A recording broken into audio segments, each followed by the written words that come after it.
This is part one of a two-part podcast.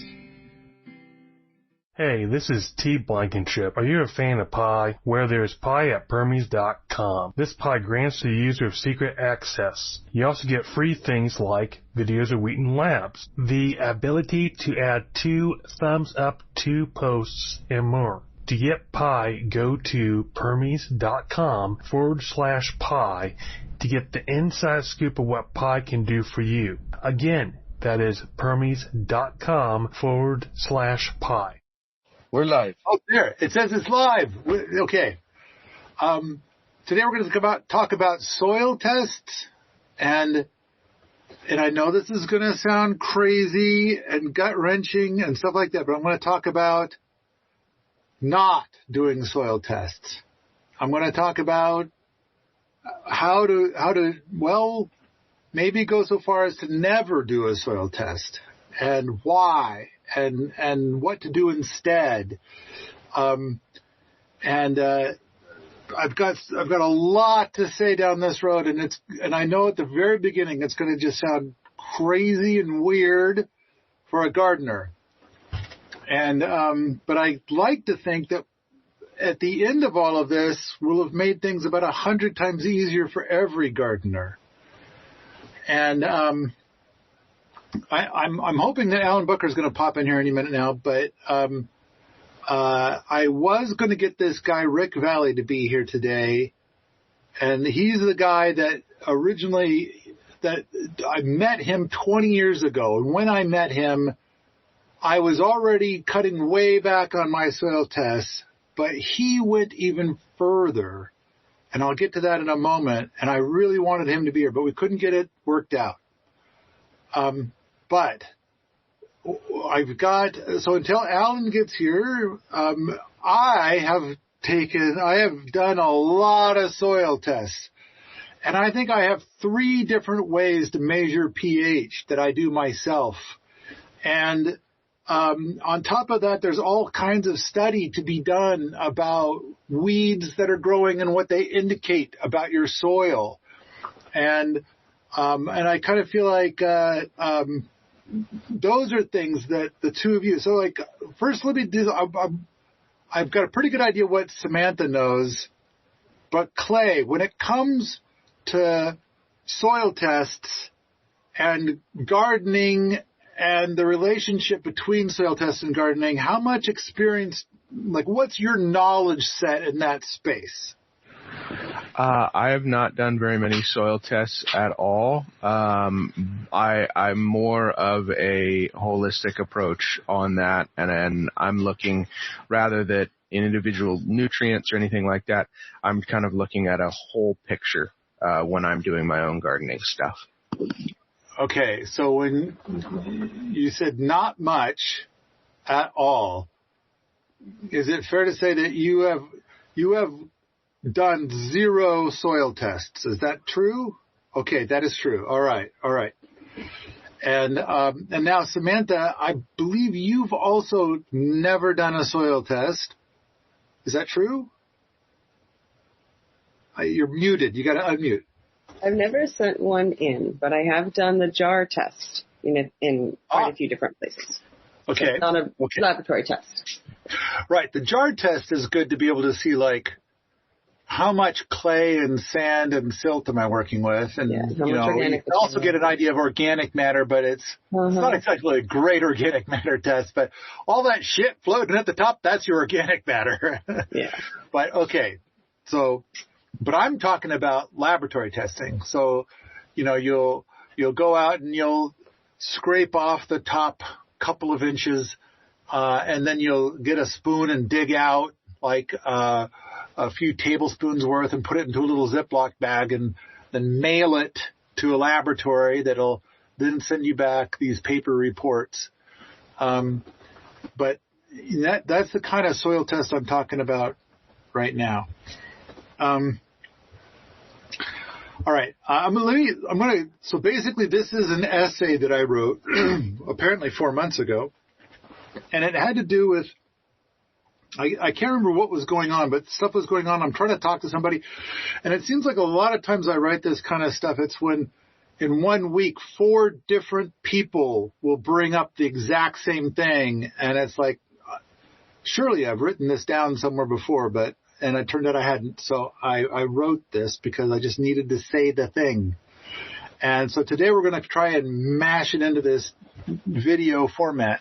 Ooh, and I've got the ability I'm clicking on a thing. Oh, good. Look, there's people. Yes, we're talking to people. Delightful. So I'm gonna basically read off chunks of this, and I'm hoping that we can talk about it a bit. Many years ago, I tested my soil pH a lot and got my soils lab tested a lot. And was overly focused on dialing in the correct soil amendments. I did have great success, but it was a crazy huge amount of work. And I got to say, it wasn't exactly soul-building work. Going out, scraping off whatever's on the top, digging out a little sample to put into a Ziploc bag, putting it into some kind of package, and getting it addressed and getting it mailed to where it needs to go, and then getting the report to come back. I mean, you had to fill out a paperwork with every soil sample, and I don't know. And if what you want to do is polyculture, one of the questions that they ask is in order for us to give you advice, you have to tell us what crop are you trying to grow. And so the advice that they'll give will be okay, well, here's, for example, your NPK and calcium that you have, and that particular crop likes it to be over here. So you're going to want to add some of this and whatever. So they don't exactly give you an option for polyculture stuff. And that's fine. That's great. But when doing gardening, the reason that you do gardening is to go out there and, I don't know, bond with nature and develop this beautiful romantic relationship with nature. And instead you're, I don't know, digging up a soil sample and mailing it. And, I don't know, it takes something, it takes some of the beauty and culture out. So it's not as lovely and delightful. All right. Years passed while I did all of this. My theories evolved a bit, and I tended to do less soil tests and more focus on building rich soil. So I went from doing I don't know, I would do soil tests from 5 different spots. So 5 different soil tests, and I would do it oftentimes twice a year. And sometimes if I'm getting a little anxiety over a spot, I might do it 3 times a year. But then I got, I don't know, bored with that, nonplussed. I was it was taking something away from why I was there to do it.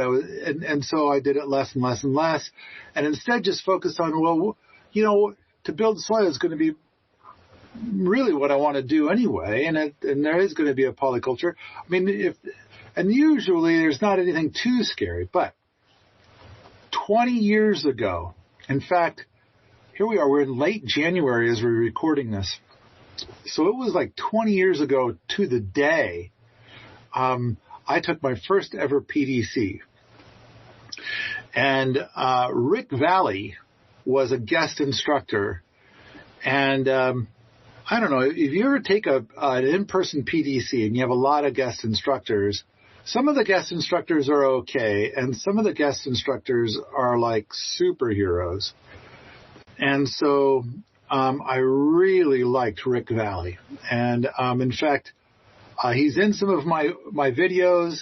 I know I've talked about it many times in my essays and stuff. I've got something I'm pretty sure I put into a podcast in the past where it's the story of the Douglas fir trees, and that was Rick Valley.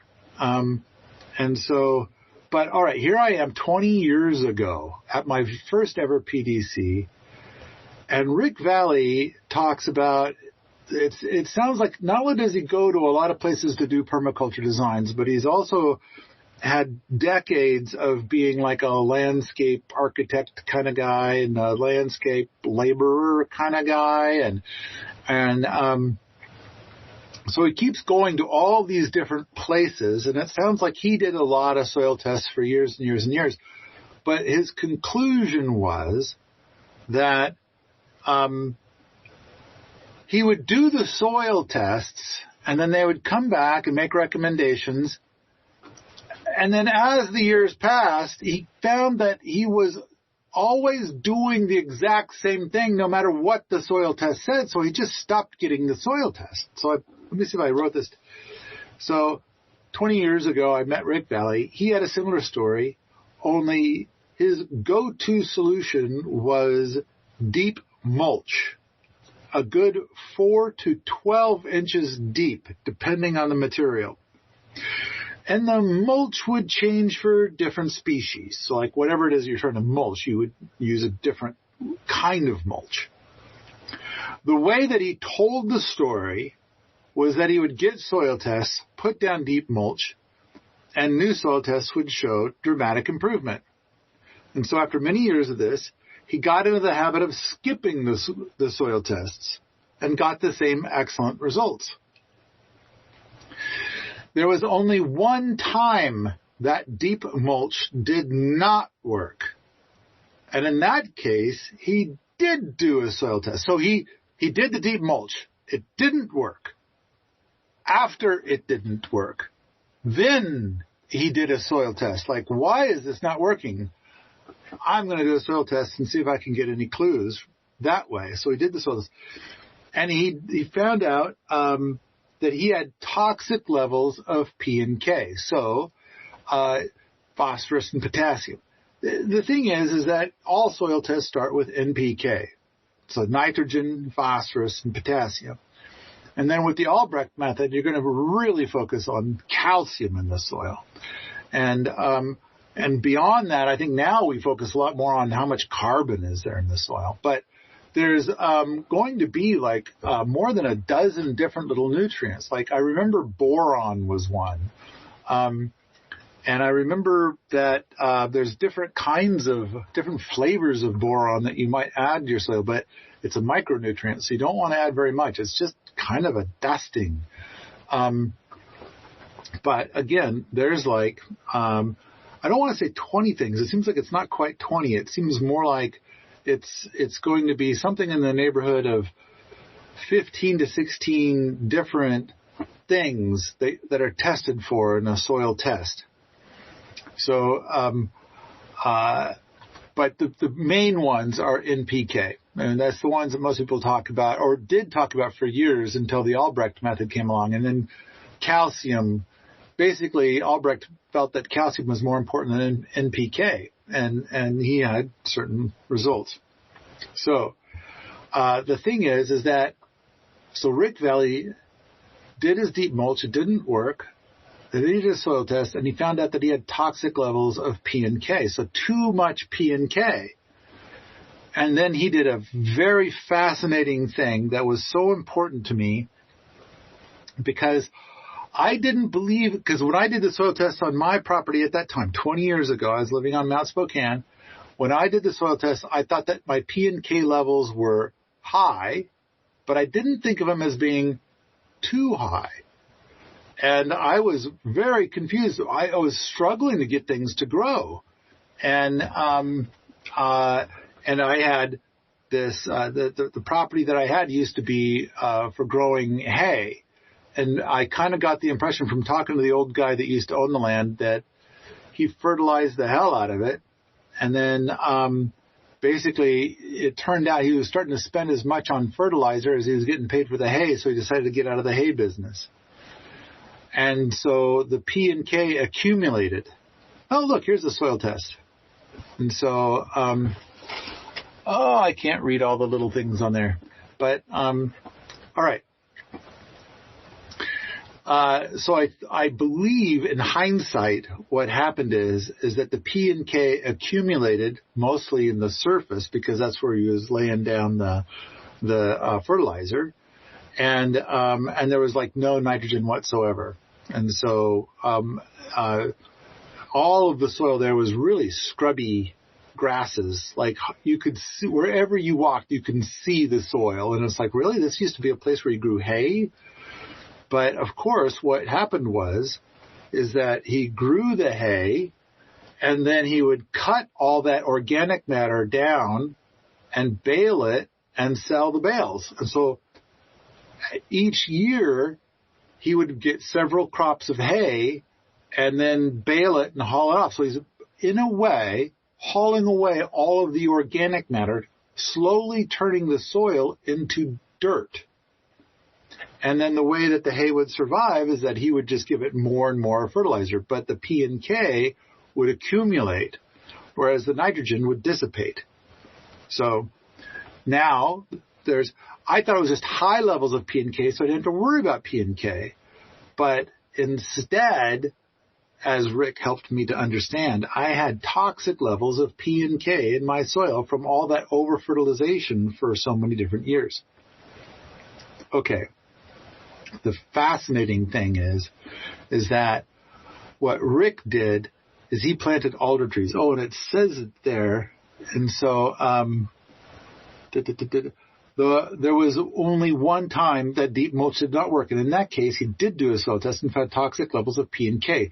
So he added alder trees throughout the system combined with deep mulch.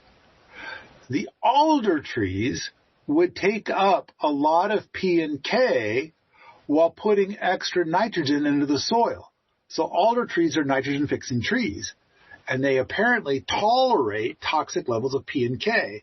So they're like drinking up all that P and K, taking it out of the system, and then putting nitrogen back into the system, and suddenly everything around these alder trees just came to life and did great. So ta-da! There you go. That was an oddball thing, a very rare and unusual thing where the soil test did help. But simply adding deep mulch is almost always easier than what I was doing, building rich soil. So adding mulch to a system helps to build rich soil.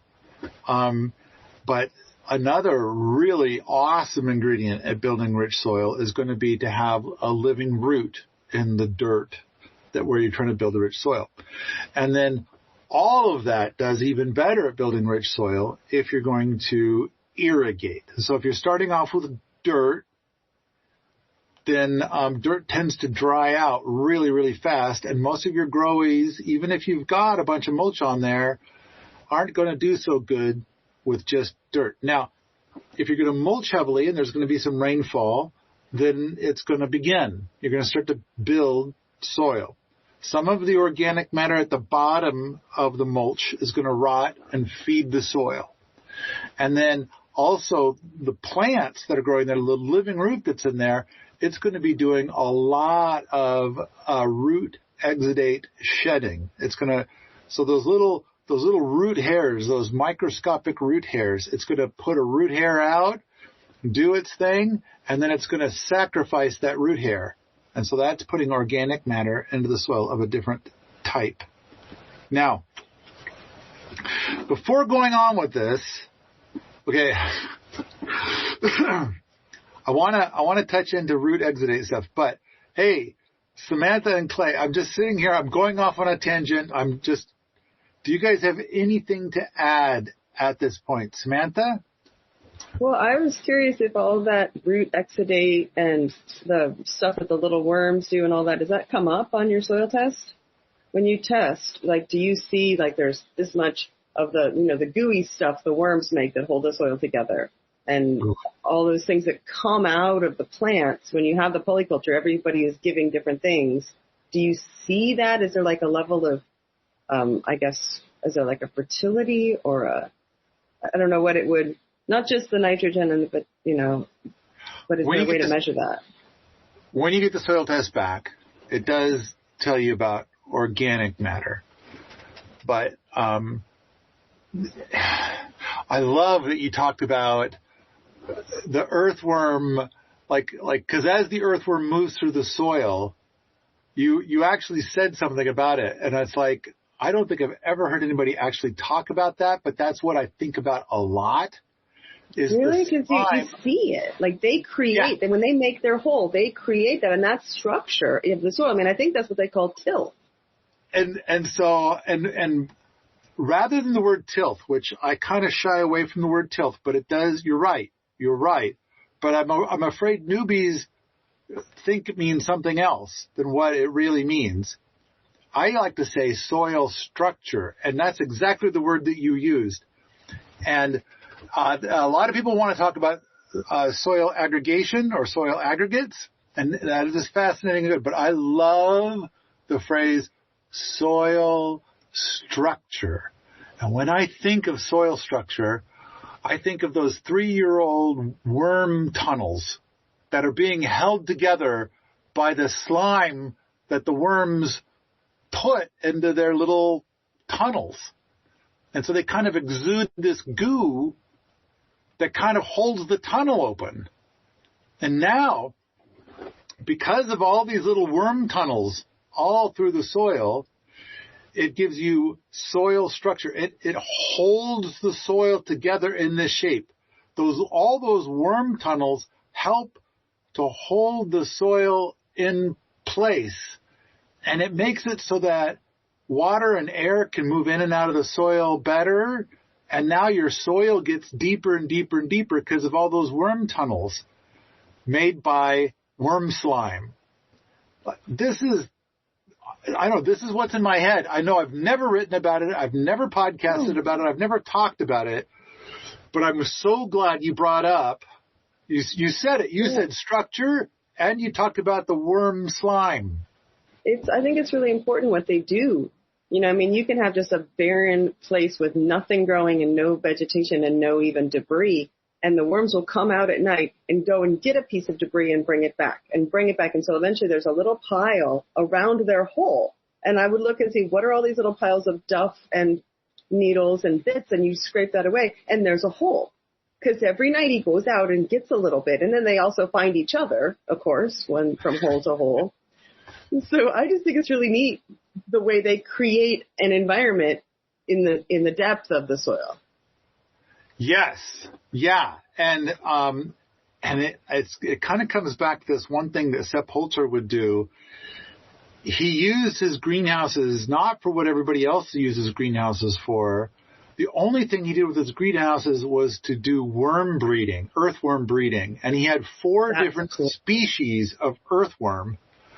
One of those species, apparently their expertise was to burrow down 6 feet deep. And so he would spread these, he would grab handfuls of these worms and fling them onto his hugelkulturs, which at the time were only 3 feet tall. But the idea is that they would carry a lot of this mulch down 6 feet deep. So now his topsoil is going from being maybe 3 inches deep to being 6 feet deep. And this is going to please so many different growies as the soil becomes deep. And now, not only that, but because they dug those holes 6 feet deep, there's air and water that's getting down there. So now the stuff that's near the surface isn't turning into a swamp so much. And then there's air getting down low. So now you can have all this life that starts to happen deeper in the soil. All thanks to these earthworms. Now, a lot of people think you take dirt and you add earthworms and you have soil. And it's no, it's not that simple. I mean, the earthworms do a lot, but you got to give them the other ingredients, so they need that. They need that organic matter, which is generally going to be your higher carbon organic matter that they like.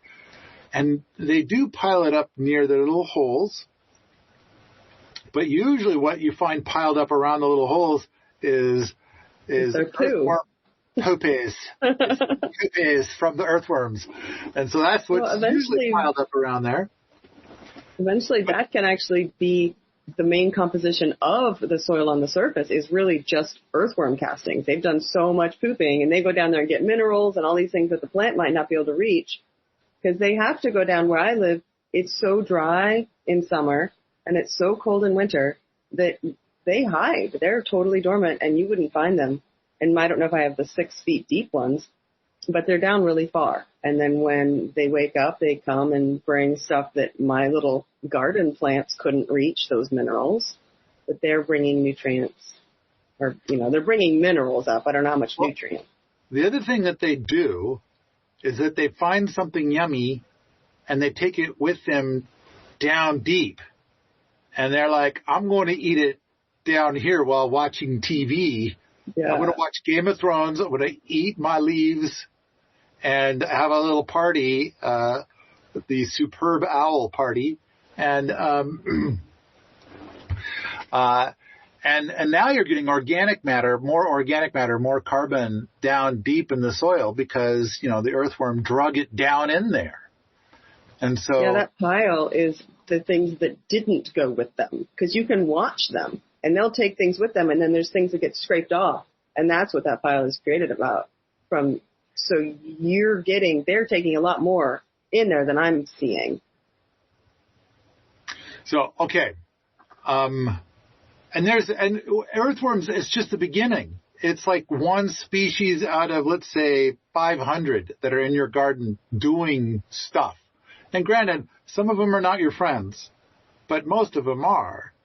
But, as you build soil, these communities evolve with some bad actors and some good actors and some great actors. I think the earthworm is probably our most well-recognized soil-building soil critter. And so we're so very happy for that. Now, one last thing, comfrey is considered to be one of the premier guild plants for permaculture people. And not only do the leaves exude calcium from the bottom of the leaf, which then accumulates on the ground, but it turns out a little dusting of calcium on the soil makes earthworms super happy. And if you're making earthworms super happy, if you get a lot of earthworm activity around your comfrey plant, I think that makes your comfrey plant very happy. So now you're going to see a lot more wormholes right there, but also it helps having a slight dusting of calcium on the soil surface encourages your earthworms to breed. And so now you're going to have even more earthworms. Yeah. And so, okay. So Samantha, but from the stuff I just read, and before I start talking more about root exudate, do you have anything else to add at this point? I kind of have a question about the worms. Have you ever noticed that sometimes they have a coating of like really shimmery rainbow? To me, it just looks like super healthy. And then other times they just look kind of normal, but sometimes they're just iridescent with their coating and their gooiness there. And I just wondered if is that calcium, or do you know a way to get them to really thrive like that? I can see it in my head, but I don't know if I'm just imagining it or if I've ever seen it. I know that my interaction with earthworms is two main things. One, whenever it rains, if there's earthworms out on the ground, I'm stupid. I do earthworm rescue. Of course, yeah. Like 50, like, no, you're going to die here. Let me take you over. And I feel like such an idiot. It's like, well, I think it's so important. Shouldn't you breed smart earthworms? And like Darwin has a theory about this. The ones that come out and go someplace that dries up and then they die, those earthworms shouldn't get a chance to breed. So I feel like I'm breeding stupid earthworms. But I'm like, no, you're awesome. I want you to go back into the soil. Don't come out here where you're going to dry up and die. And there's been a couple of them where it's like they look kind of crispy, but they still wiggle a little bit. And I'm like, here, I'm going to put a little soil on you. I think there's more to it than we understand. You know, they're coming up or crossing the road or doing dangerous things for a reason. I don't know what it is, but if he's doing his best to cross the road, I'm going to get him over there or whatever his purpose is. I'm trying to not do earthworm rescue, but I still do it. All right, so I said that there was 2 interactions. So I see those, and those are always medium-sized earthworms. And then, of course, the second one is like I'm digging for some reason, because I rarely ever dig. But one of the things that I do is when a hugelkultur is nice and steep, then down here at the bottoms, it starts to kind of do this, you know, and I'll dig this stuff up to go put it back up at the top. But sometimes that's where some monster earthworms are hanging out. So I go to dig. I don't want to hurt the earthworms, but it's like I'll pull out these guys that are like 18 inches long, like, well, aren't you a happy earthworm? Look at you. You are. So you're saying, do you notice this rainbow shimmer, especially on those big guys? And I'm saying what I notice is that's a big fucking earthworm right there. That thing's huge. Don't you belong in Colombia or something? It's like you're in Montana. Well, sometimes I'll see castings that look like as big as my finger. Like, and I've never seen the worm that does it. But wow, you know what a worm casting looks like, and those are big. So it must be a big guy who left that. So when I get the giant earthworms, I, will take a picture because they're just so amazing and awesome but I never share the picture with anybody. I just look at it myself. Yeah, Shai Halud. So, have you ever wondered whether a particular book was really good or just so-so, and if you could trust the reviews online? When it comes to books related to permaculture, Permies has a large list of reviews for over 100 books. Perhaps you're considering a book for yourself or a friend, or you're just curious about what's out there. Stop by permies.com/book and take a look at the book review grid and read some honest reviews, and hopefully you'll find the next book to add to your collection. I haven't. I'll try to keep an eye out for this shimmer that you're talking about. And while I can imagine the shimmer, I got to say, I'm not sure what would cause the shimmer. Maybe calcium? But, there's a few sources online that seem to think that they might be like follicles that help the worms move through the soil, and you see it because light is reflecting off of it. Where you usually don't see it, so maybe just a certain angle of the light.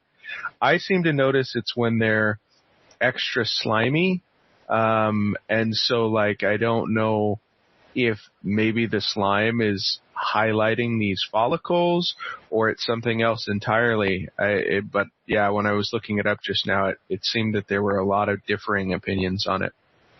Okay. That's Which, cool. by the way, as you know, Clay, now's a good time to as for the stuff we just talked about, and I'm going to go into talking about root exudates in a moment. Do you have anything to bring up at this time? I think the one thing that stood out to me is that alder is, you mentioned it fixing nitrogen, and that's not typically like a legume tree. And so I find alder really interesting. And I just wanted to give a plug for what an awesome little tree with those cute little cones. It's one of my favorites. I believe they're called catkins. And it is a nitrogen fixing tree that is not a legume. And it's a fascinating little thing. Alders are pretty cool. But another thing is alders are generally quite thirsty. So it's difficult to get alders established in a lot of places, and especially here in drier country. But I kind of think that maybe if you had enough mulch and maybe some other things to help, that it might do fine. This is a good time to mention something also while we're talking about trees that need a lot of water. Cottonwood is a variety of tree that needs a lot of water. Huh. And when we put the teepee in 11 years ago, right where we were building the teepee, and we're also going to build the berm around the teepee, there was this little cottonwood whip. And we were all kind of, I don't know, it was like maybe 18 inches tall. And we were all kind of talking about it like, well, let's leave it. I mean, it probably isn't going to make it here because it's so dry in this spot. But let's give it a chance. And now it's like, I don't know, 25, 30 feet tall.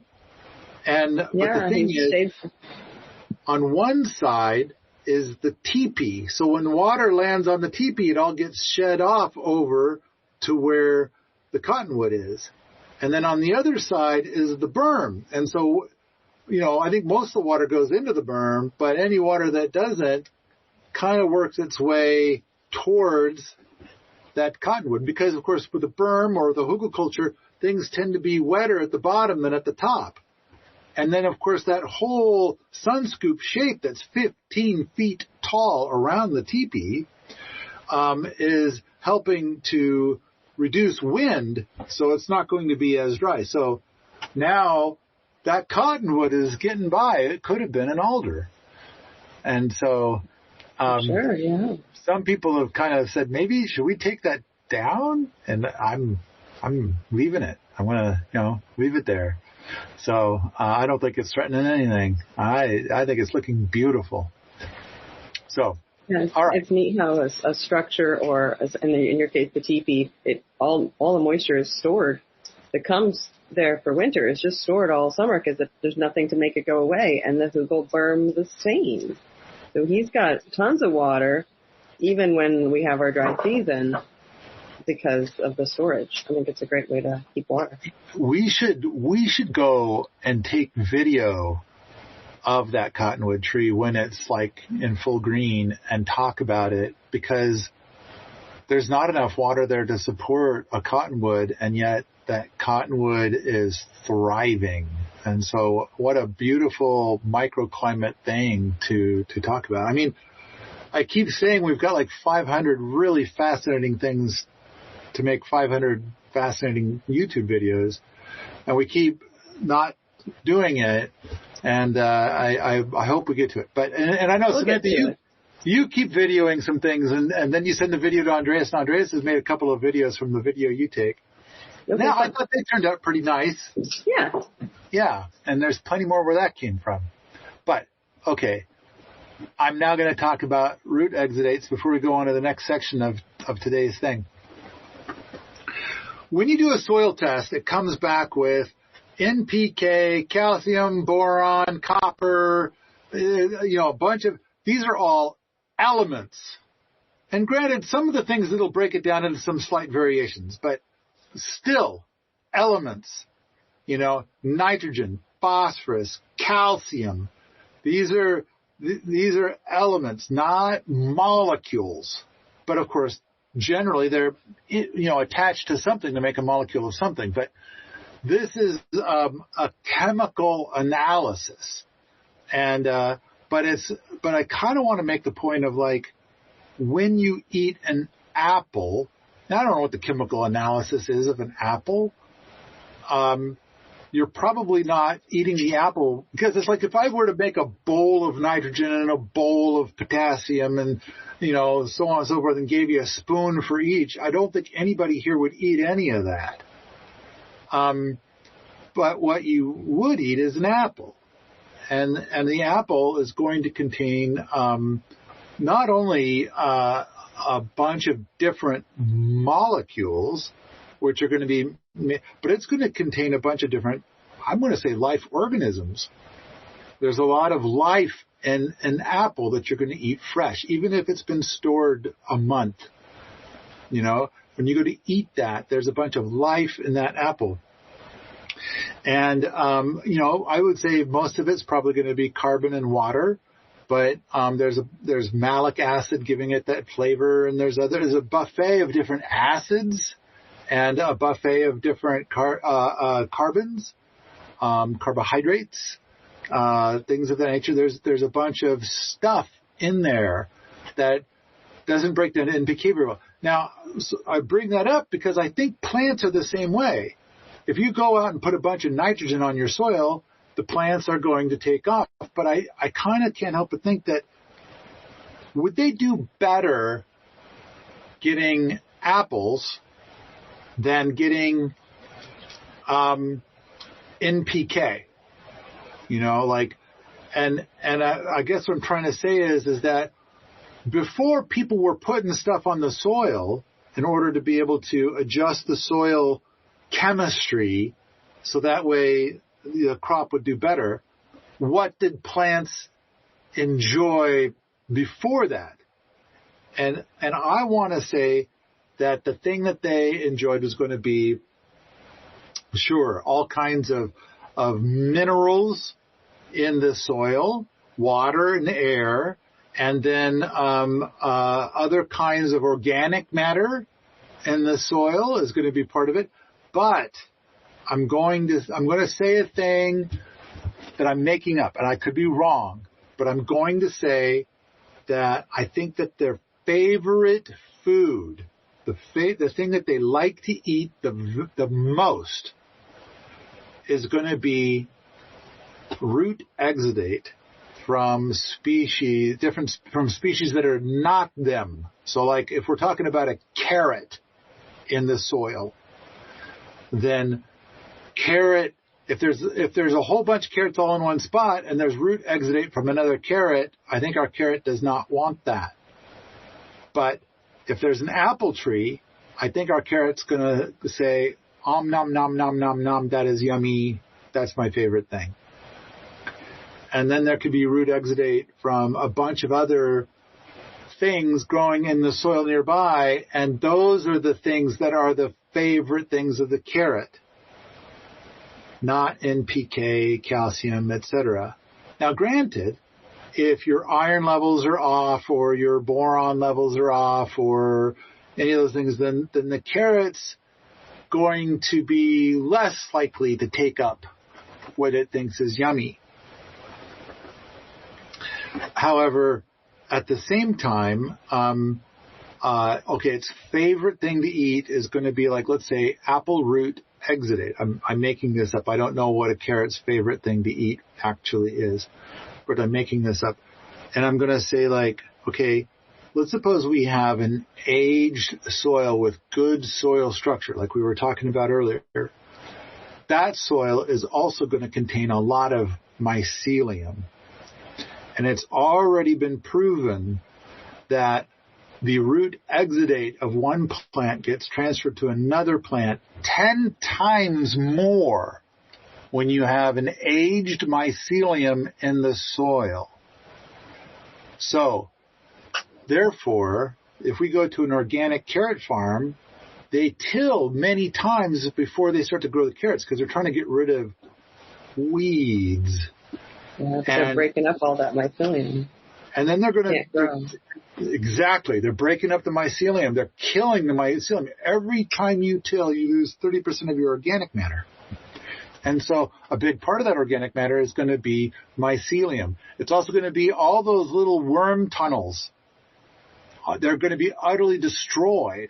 And all the other life in the soil, once they get overexposed to air, they kind of burn up and die. And just the action of the soil moving around from tilling causes a lot of them to die. And so what happens is that when you till, and you plant a bunch of stuff in there, the first year, whatever you plant does great because it's living off of all those dead bodies. And now there's a lot of air in the soil. And plus, not only that, but when the carrot tries to go down in the soil and it's all loose, it's like, oh, I love this. I can move around. I can make big carrots. Oh, straight carrots. Very marketable carrots. But there's also less of the food that it wants to eat. And when there is root exudate available, it's nothing it wants. And so then the only thing it can turn to is whatever it is that the farmer provided. And so how well does the farmer provide for the carrot? Well, you do end up with a carrot that looks so good that it's marketable. And some of the farmers are going to go out and do a bricks test. And like, okay, is it better? You know, that's another way of measuring it. Absolutely. Bricks measures the sugars. Just in case anybody didn't know that. Okay. Yes. Bricks test measure sugars. But moving on, I'm kind of thinking like, what makes a truly glorious carrot, a carrot that we really, really enjoy? And I'm thinking that the primary ingredient that carrot needs more than anything, that it wants more than anything, is the root exudate of non-carrot species. And that's its favorite ice cream, because the stuff that's being fed to the carrot is not a great ice cream. And on top of that, the carrot's growing in this pool of death, you know, because it got tilled and all those little organisms are now dead. Now, granted, there's some organisms coming back and but, you know, the carrots are going to get all dug up in a few months, and then the soil's going to get tilled again in order to, you know, again, fight the weeds. And of course, the weeds are coming in because Mother Nature is kind of like, okay, you fucked this up bad, but it's cool, man. I'm gonna fix it. I've got some agents coming in now, and we're gonna start some new species growing there. We're gonna fix it for you. We're gonna fix your mistake. And then they come and rip that out too. Nature, fortunately, is very, very patient. And then the farmer, part of what the farmer does is like, I'm so sick of this plant coming in here when I'm trying to grow a monocrop. What I've decided to do is to pass a law saying that weed is bad. Like, what? How does that work? All right. Sorry, I'm going off on too many tangents all at once. Well, part of what we're doing with the carrot is we're trying to store. A carrot is the starchy body that's a storage body of that material that's been pulling from the sun and from the soil. And when you grow a carrot in deep, magnificent, dark garden soil full of worms, full of minerals, that carrot is sweet. It tastes like you made a candied carrot. And it still looks pretty. It's bright orange and beautiful. But the flavor is completely different than if you were to buy a carrot in a bag that is grown for its appearance and its uniformity, but those minerals are not there in the soil. And all those, the polyculture, which is what we're going to talk about here with those different root exudates, is what's creating that environment for the carrot to be magnificent. And for us, as a gardener, you can only eat so much food. You know, I mean, I might as well be the best carrot that I can possibly eat, instead of buy a bag of carrots that are pretty, but they don't hold those minerals and they don't hold that nutrition. And when the plant, a carrot, is storing the energy for you in a starchy body, that's going to taste like sugar. So that's how you know that carrot was healthy and it has stored energy for you to have through the winter. And those sugars are what you're looking for, because the starch tastes like sugar. Well, if you buy a carrot that's not sweet, it doesn't have that nutrition. It doesn't meet its bricks test, which is what Paul was talking about earlier. That's why farmers are testing for bricks, is to find out how much sugar was stored in those roots. And it's about the mineralization in the soil. It's about the polyculture, the health of the soil. And if you don't have a particular mineral in your soil, but you have extreme health in your soil, the plant can adapt for that. Maybe you're a little low on boron or you're a little low on something else. It doesn't matter that much if the soil has fertility, if it has that balance of other nutrients that the plant can draw on to be healthy. As an anecdotal, sure. Well, I have just one little fun story that kind of speaks to all of that. 2 years ago, I planted carrots in a row, and they did fairly well, and everything was great.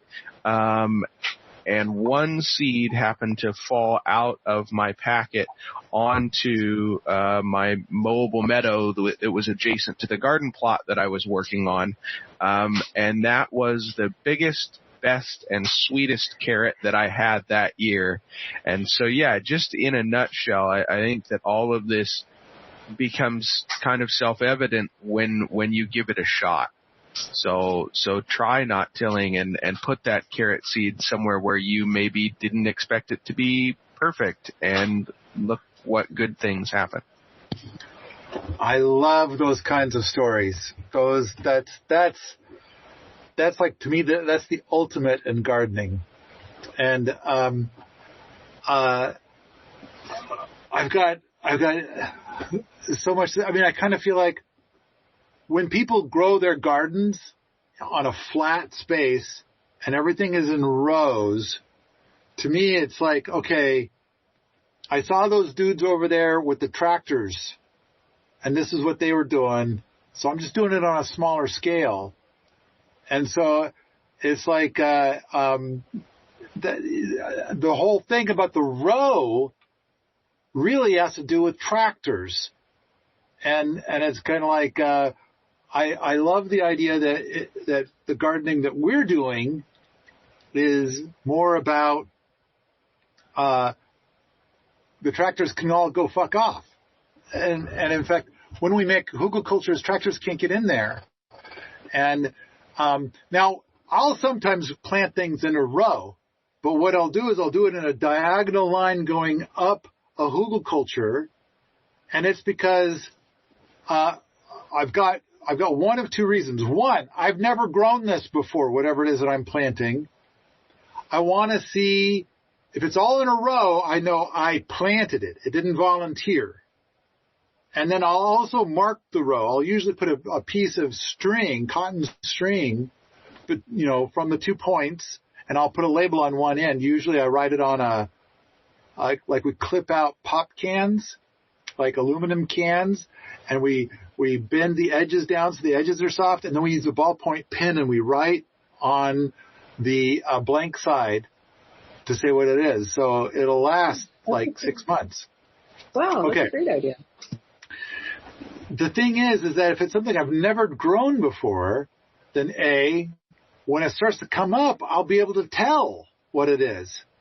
And on top of that, B, I'll be able to see like where on a hugelkultur does it love to live? Does it like being in the middle, at the top, probably at the bottom? Like everybody loves being at the bottom. And so, but then the whole row is mixed into a polyculture of stuff. And so sometimes, but the second reason to grow things in a row like that is because sometimes it's one boot that helped me plant it, and it's another boot that's going to help me harvest it. And the boot helping me harvest it, and this was something that Brian Kirkbliet told me in Bellingham, Washington. I said, why are you growing everything in rows? And he said, whenever we do a polyculture, then the new interns that come start pulling up all of our food plants thinking that they're weeds. But if we grow them in a row, they know that's the one to keep. And like, so anyway, it's gotten to be, it's because we've just been burned so many times by so many interns pulling out the food plants. And you try to explain it to them, and they nod their head and say, uh-huh, and then they go pull out some more food plants. And so it's like, okay, that's fair. So I feel like it's a way for people to learn. But I also, there's other ways. I mean, I got so much to say about that. Like, how do they tell the difference between a garlic and an onion? And then, but yeah, it's getting into a bunch of different weeds. All right. The thing is that in my mind, there's the whole thing about the worm tunnels and the worm slime holding the tunnels open and that soil structure. And I want to have not just soil structure, but aged soil structure. Now, and when I'm starting, a lot of times it's dirt. There's no soil structure there. There's no worms there. There's no organic matter. So I could till it 100 times and I won't lose any organic matter because there was none to begin with. And I won't lose any soil structure because there was none to begin with. And I won't lose any earthworms because there's none to begin with. And so let's till all you want. In fact, till something in. That'll be great. But in my mind, soil structure. And that's the word that I use because when I say tilth, too many people get the wrong idea. Oh, I'm going to go run the rototiller. That'll give it tilth. It's like, that's not exactly what it means. Okay. And then there's the whole thing about the soil aggregate. But those are the soil scientists are the ones that are keen on the aggregate. But it's like, okay, all right, fine. Soil structure. The other thing is to me, what's in my head in an enormous way is this stuff about how a carrot loves the many, many flavors of root exudate from many, many plants. Loves it. That's its favorite food. And it's kind of like in organic gardening, we've been following the soil tests and we've been feeding those carrots what we think that they need in order to produce something that looks like a carrot. And I kind of feel like, I don't know, I want to call it Nazi gardening, like Nazi organic. Like, you will eat this and like it, and then you'll grow into a carrot. And it's like that's, I don't know, it seems hostile and mean and not, it doesn't seem like gardening is kind of like, look, I've made Mother Nature my personal bitch. I'm forcing that bitch to make me a fucking carrot. I don't know. Do I sound crazy? I've got these two different ideas. If we have, we have a certain amount of education and we know what a carrot wants and we can study that, I think that there's always going to be more to it than we can study. And if we let the carrot choose, we provide everything and the carrot can go get what it needs. So we've got lettuces and beets and maybe some garlics and some other things growing all around there. Everybody's providing something different. Maybe we have some lovely mulch and some lovely manure. And then these plants need different things at different times based on their growth. And I don't have to figure that out. I can guess. But if I get it all in the hugel bed, when I build the hugel bed, the plant gets to go and get whatever it needs whenever it needs that. And I don't have to be the one to decide, you get this now. It's like, you've got it all. Whenever you want it, to whatever degree, it's there for you. And I prefer that as a way because I don't know everything. And I'd rather see what they choose. What do they do with it? I agree with everything that you just said. Diversity on the inside as well as diversity on the outside. And so I kind of feel like a lot of people don't like the way I grow food because they say it looks like a giant weed patch. And in a way, I suppose by their standards, it is. And when I look at what they grow and they love, I think that that is an example of making Mother Nature your personal bitch. I think that what I'm doing, it's a different aesthetic.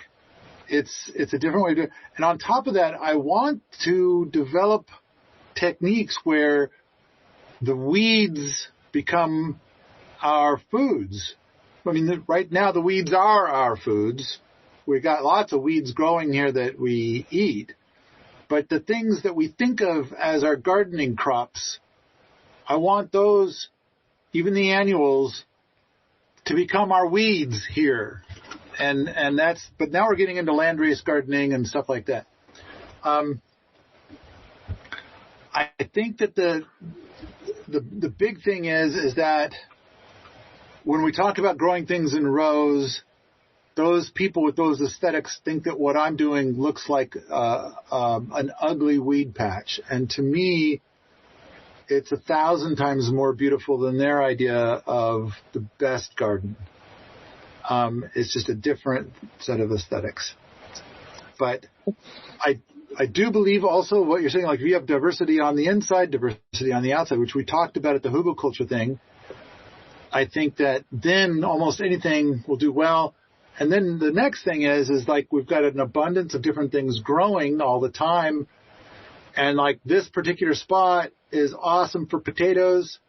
And there's another spot 5 feet away, which potatoes don't do well, but other things do well. And now those other things can have the roots touch with the potatoes that are doing well, and they can have a trade. And there's going to be this aged soil structure complete with mycelium that's going to help them with that exchange that they want to do. Yeah, that's excellent.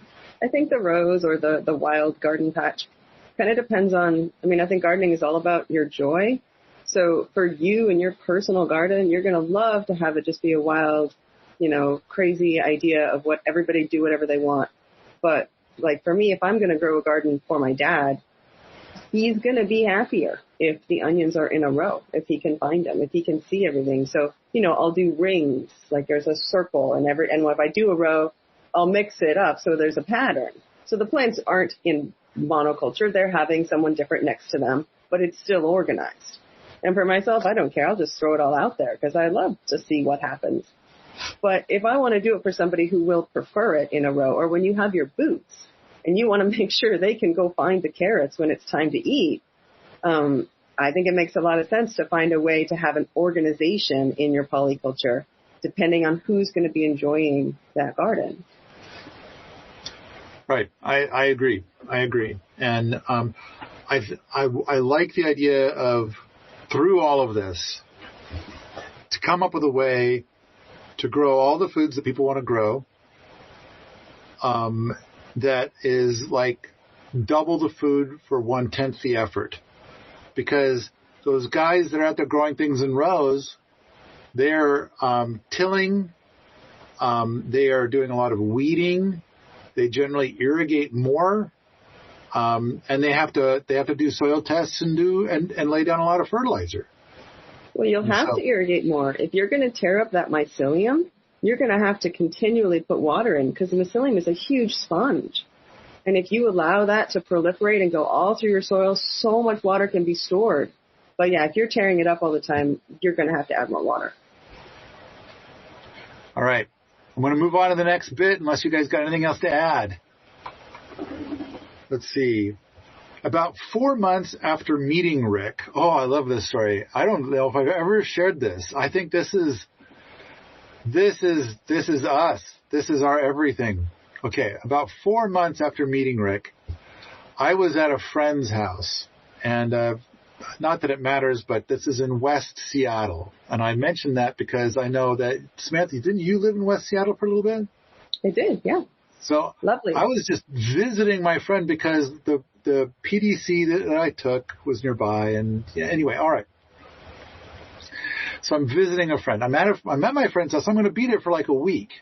And then and then it turns out I came back later. But okay, I'm at my friend's house, and my friend asked me to have a look at his yard. And it's mostly lawn that was mowed too short, and a couple of trees. And of course, whenever I see this and people mow their grass too short, I try to tell them to mow it higher, and they can't. They just can't. And it's not like this guy is a golfer or anything, nor has he got any reason. He just like, I don't want to talk about it. I need my grass to be short. The end. There's nothing more to say. And it's like, and I've given up, but I did house sit for him at one point. And like years later, after this conversation, and I mowed it high. And when he came back, he's like, wow, the lawn looks amazing. What did you put on it? And I said, nothing. Nothing. I did irrigate a little bit because his soil was so bad. But that's another story for another day. And but for now, okay. Oh, this is so good. This is so good. I'm at a friend's house, and my friend asked me to have a look at his yard. Mostly lawn that was mowed too short, and a couple of trees, and a large hedge out front.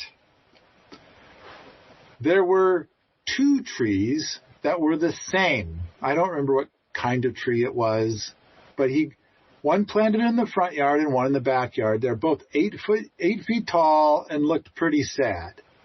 The one in the front yard looked worse. So apparently he bought these 2 trees that were identical at the same time, and he planted them something like 7 or 8 years earlier, and they never did very well growing in a lawn. And they had a pathetic leaf count. They were about 8 feet tall, but they just looked scraggly. They did not look strong and healthy and vibrant. Okay. I suggested to my friend that he get a half dozen bales of organic hay and lay that hay about 6 to 8 inches thick around the tree in the front yard in a sort of donut shape around the tree. Now, if you're going to lay down hay 6 to 8 inches thick, I would probably go 8 to 12 inches away from the tree. So a donut shape, there's a hole in the middle. The tree is in the hole in the middle, right? So there's still going to be grasses and stuff growing right there. But 6 to 8 inches of mulch in a giant donut shape, I think we went with about 3 or 4 foot thick, like 3 or 4 feet wide from the edge of the donut hole to the outside of the donut shape. Okay. 6 to 8 inches thick. He thought it was a really dumb idea because he had never seen anybody do this. Therefore, it has to be a bad idea. This has to be like, I want to be like Sepp Holzer. This is my favorite part. Or this is also like Gerbot. Gerbot does this. This is my favorite part. And then later there'll be another favorite part and another favorite part. Okay. Oh, I get this all the time. Somebody's having a problem. I spell it out for them. They're sure it's a stupid thing because they've never heard of it or seen it. And it's like, fair enough. It must be stupid. But okay. So this is my good friend. And I mean, like at this time, I think I've known him 20 years. This is my good friend who knows next to nothing about horticulture. And he's telling me, a certified master gardener, and I'm also a certified advanced master gardener, and a person with massive experience. Not to mention the fact I just recently completed a PDC, and he's telling me that I am wrong. It's like, how do you know I'm wrong? You don't know shit about this. So, okay, this position seems to be the utter core of what prevents all amazing things from getting implemented. I offered, he's a good friend, and he's telling me that I'm wrong. So I offered to buy all the hay and do all the work, and he said whatever. So I did it. I went out. First of all, finding organic hay is hard, especially in West Seattle. I think I had to drive like an hour to get some organic hay, and I'm driving a car. You hear in Montana, everything's a rig, but I got to tell you, this was a car, and it was filled with these 6 bales, including a bale sitting in the passenger seat. So I found the organic hay. I drove all the way out there. I paid this exorbitant price per bale, and I brought it back and I laid it down, and he hated the look of it. He thought it looked really junky. Oh, this is my favorite part. Okay. He thought it looked really, but he allowed it. And it's like, this is a good friend of mine. I'm glad to do it for him because he's such a good friend and we've been friends for so long. So I'm doing all of this stuff for him, even though it is pissing him off that I'm doing it. And he asked. So he allowed it, even though he felt like his shitty yard was made shittier. A couple of weeks later, 2 weeks later, the tree was clearly far healthier than the sister tree in the backyard. So the front yard tree looked shittier than the backyard tree. And they both look shitty. But now, after 2 weeks, This tree in the front yard was way healthier. Like the leaf count was double, maybe triple. It was way, and it may have been a little taller now too, but it's hard to tell. Cool. Right? But it's clearly doing better after 2 weeks. A couple of weeks after that, the tree in the front yard was now a solid 3 feet taller. Wow. And there were so many leaves you couldn't see the sun through the tree. Nice. The leaf mass was probably 20 times that of the sister tree in the backyard. The donut, okay, so this donut shape that's around the tree, the donut came within 3 feet of the hedge. So this is my favorite part. So part of the hedge grew up a foot or two taller than the rest of the hedge and thicker. Like it was like, boom, super hedge. So now my friend complained that his ugly hedge was now lopsided. I'm ruining everything. Even though half the hedge was clearly healthier, the lopsidedness made it uglier. Whereas I embrace lopsidedness. I think lopsidedness is the best. It's art.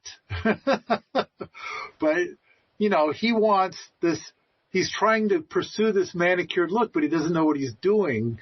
And so he foolishly asked me. What he really wanted is to talk to an experienced landscaper who's going to like come in and lay down some fertilizer and suddenly everything is going to be a little greener and lusher, but evenly and stuff like that. And instead, he foolishly asked me. This podcast is continued in part 2. Put Paul's brain on your plot. Do you have a hunk of land but don't know where to start? Do you have a world-changing permaculture idea and you need some feedback? Do you feel like the guy in overalls may inexplicably hold the keys to all your wildest permaculture and homesteading dreams? Well, you're probably wrong. But if you want to give it a go anyway, you can hire Paul for a consultation. He will be all yours for a whole entire hour. Schedule your Paulversation today at permies.com/consult. permies.com/consult.